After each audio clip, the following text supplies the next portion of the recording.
চায় ইন্সপেক্টর করিম। করিম হাসতে হাসতে, এই যে দোকানদার মশাই, মাসের 2000 দাও, না হলে কালই লাইসেন্স ক্যান্সেল হয়ে যাবে।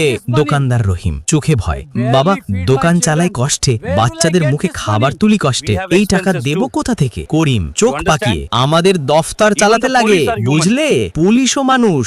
রহিম ভয়ে টাকা বের করে দেয়। করিম খুশি হয়ে হাসে। নতুন এসপি নন্দিতা চৌধুরীর যোগদান, তরুণী, দীর্ঘচেতা, চোখে সাহসের আগুন। নন্দিতা অফিসারদের দিকে তাকিয়ে, আমি এখানে এসেছি আইন রক্ষা করতে, চাঁদা তোলার ব্যবসা চালাতে নয়। থানাগুলোতে চাঁদাবাজির অভিযোগ এসেছে, আমি চাই 1 সপ্তাহের মধ্যে এসব বন্ধ হোক। সব অফিসার একে অপরের দিকে তাকায়। করিমের চোখে অস্বস্তি। নন্দিতা সাধারণ পোশাক পরে বাজারে ঘুরে বেড়াচ্ছে, দোকানদারদের সাথে কথা বলছে যেন সে সাধারণ মানুষ। নন্দিতা ছদ্মবেশে, এই দোকানে মাসে পুলিশকে কত দিতে হয়? দোকানদার রহিম হতাশ গলায়, দিদি না দিলে শান্তি নাই, অফিসার করিম এসে জিনিসপত্র উল্টে দেয়, মামলা দেয়, কিন্তু আপনি কে? নন্দিতা হাসে, শুনছি তো আপনার মতো খেটে খাওয়া মানুষের কষ্টটা। পরের দিন নন্দিতা অফিসে ঢোকে। নন্দিতা কঠিন গলায়, করিম সাহেব গতকাল আপনি বাজারে চাঁদা তুলেছেন? করিম হচকচিয়ে, না মানে কে বলল? নন্দিতা টেবিলে ভিডিও চালায়, এই ভিডিও বলছে। ভিডিওতে দেখা যায় করিম টাকার বান্ডিল নিচ্ছে। সবাই চুপ। নন্দিতা, আইন আপনাদের জন্যও আছে অফিসার, এখন থেকে থানায় কোনো দোকানদার 1 টাকাও দেবে না, আর আপনি সাসপেন্ড। করিম মাথা নিচু করে দাঁড়িয়ে থাকে।